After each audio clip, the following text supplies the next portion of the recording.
In the 3rd year of the reign of Jehoiakim, king of Judah, came Nebuchadnezzar, king of Babylon, unto Jerusalem, and besieged it.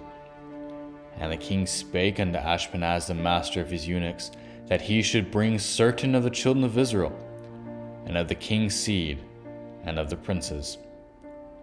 Now among these were of the children of Judah Daniel, Hananiah, Mishael, and Azariah. Hello there! No, you don't need to be afraid. God has shut the mouth of these lions. They're harmless. You see, I'm Daniel, and I've been thrown down into the lion's den for what I believe.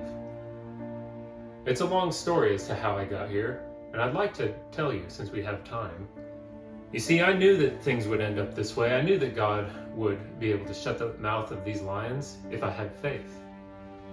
God's done the same thing before for many people who had faith, including a few of my friends, and I'd like to tell you the story of that.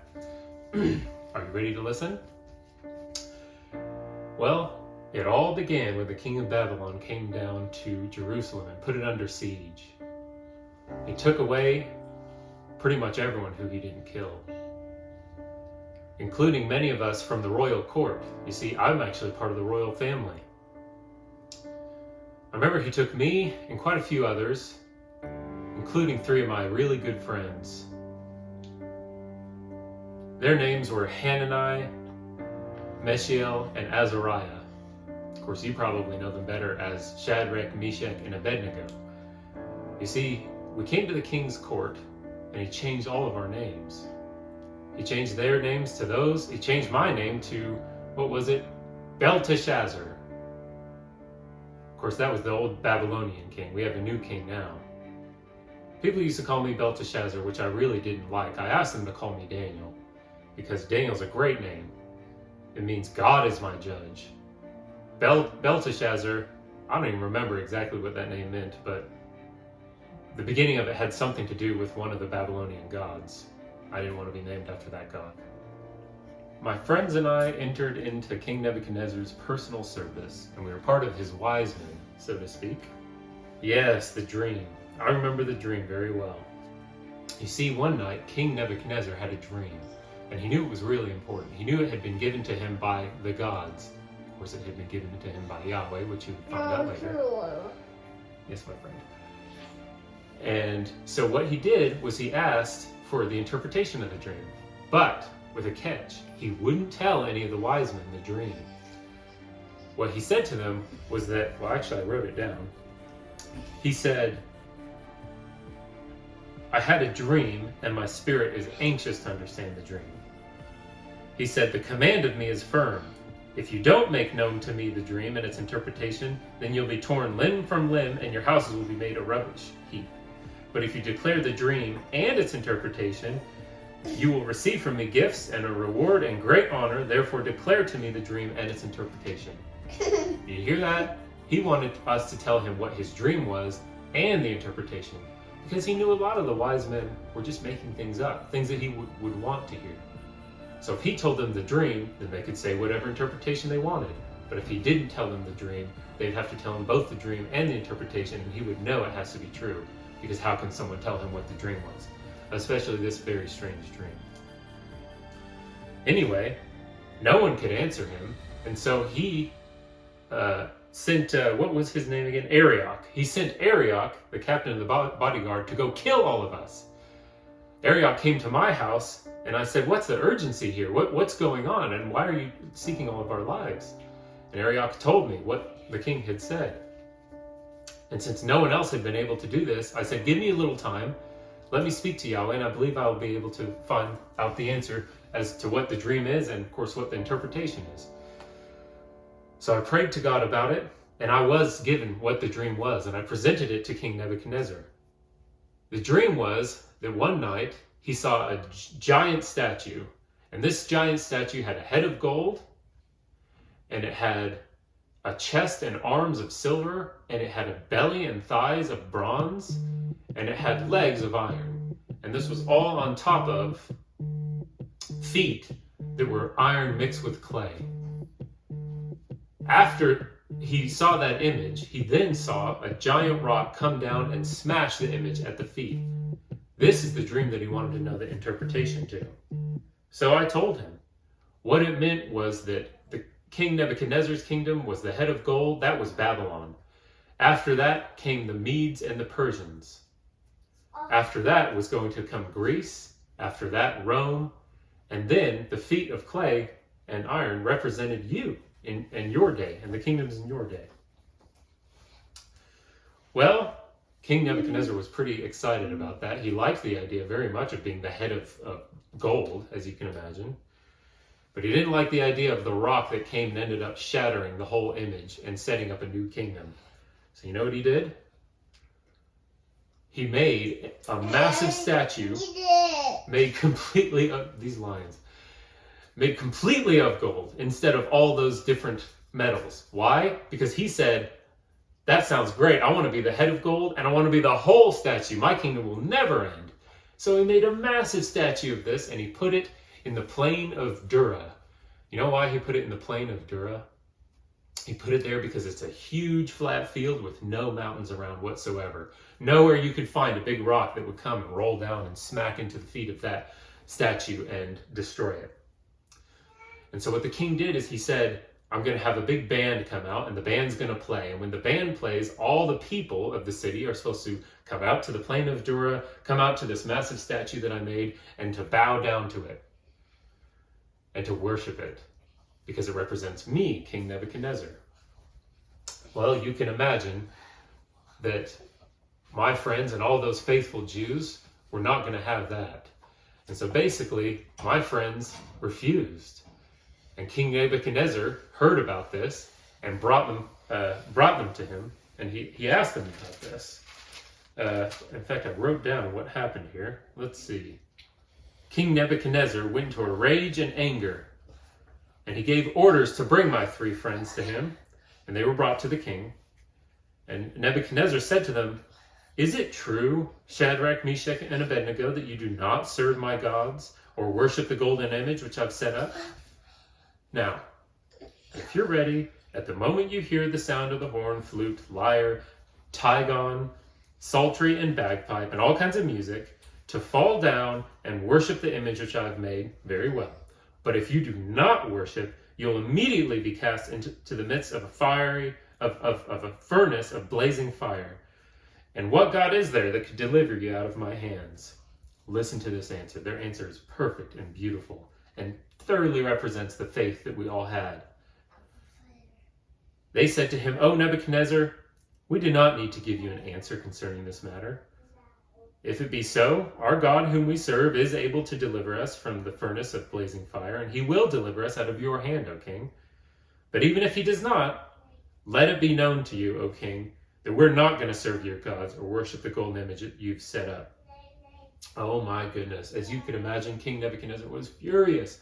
He was so angry, he said, heat that furnace up 7 times hotter than before. In fact, 2 of his men died in doing that, in heating it up. Anyway, those same men, the men who had died, brought forth my friends. They threw them into the fire. Those 2 guards, like I said, they died. And King Nebuchadnezzar was watching in the fire when he saw 4 men walking around in the fire. And of course, he was confused about that because he knew that he'd only thrown 3 men into the fire.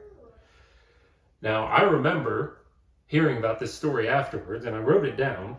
Let me read to you exactly what happened. Then Nebuchadnezzar came near to the door of the furnace of blazing fire, and he responded and said, Shadrach, Meshach, and Abednego, come out, you servants of the Most High God, and come here. Then Shadrach, Meshach, and Abednego came out of the midst of the fire. And then all the governors and the prefects and the satraps and the king's high officials gathered around and saw, in regard to these men, that the fire had no effect on the bodies of these men, nor was even the hair of their heads singed, nor were their trousers even damaged. They didn't even have the smell of fire upon them. So Nebuchadnezzar responded and said, Blessed be the God of Shadrach, Meshach, and Abednego, who sent his angel and delivered his servants who put their trust in him, violating the king's command and yielding up their bodies so as not to serve or worship any god except their own God.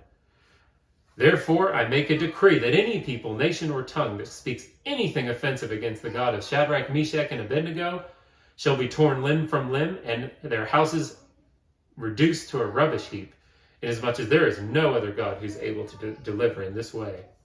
Then the king caused Shadrach, Meshach, and Abednego to prosper in the province of Babylon. So that's how that story ended up turning out, and that's why I had so much faith coming down here, knowing that if God was able to do that for them, surely he was going to be able to shut the mouth of these currently sleeping lions.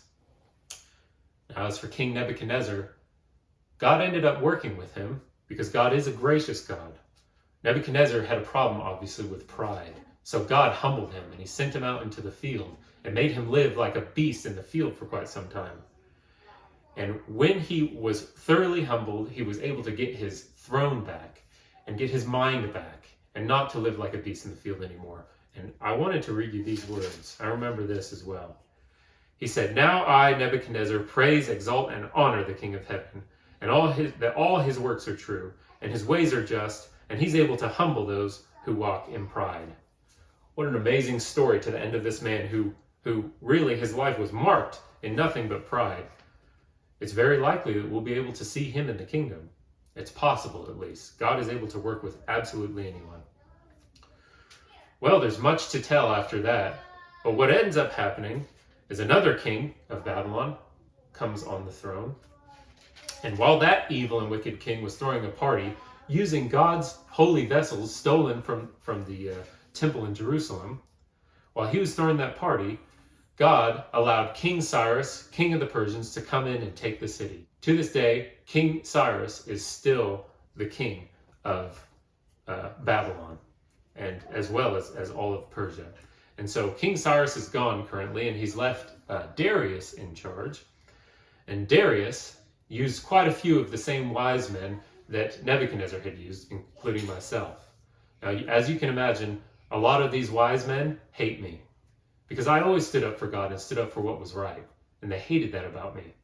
So they decided to make a plan to defame me and to make King Darius hate me, although they weren't successful in that.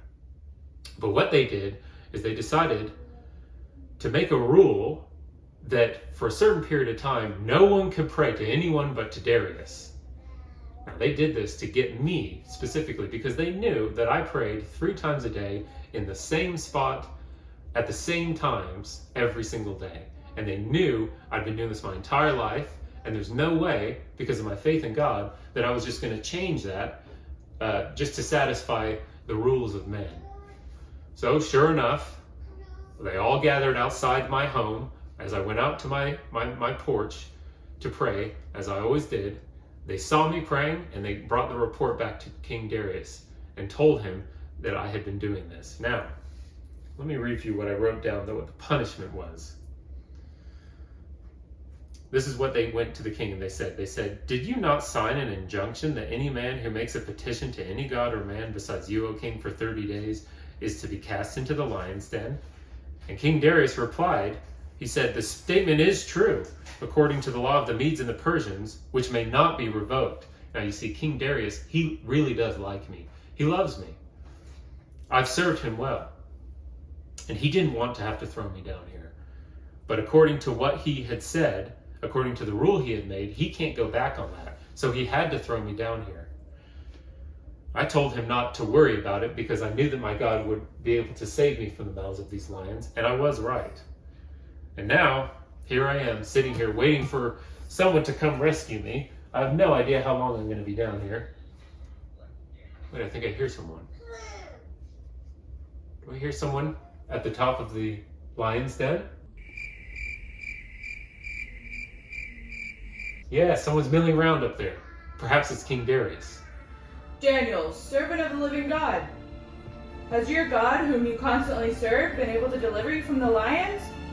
"O king, live forever. My God has sent his angel and shut the lions' mouths, and they have not harmed me, inasmuch as I am innocent before God, and also toward you, O king. I've committed no crime." "I'm so glad you aren't harmed. We'll be right down. Your God is indeed the God of heaven." Great. Well, I've got to go. I'll leave these sleeping lions lie. I hope you enjoyed my story as to how I got here, and I'm looking forward to regaining my position in King Darius's court. Remember this story involving the faith of someone saving them out of the mouth of certain danger.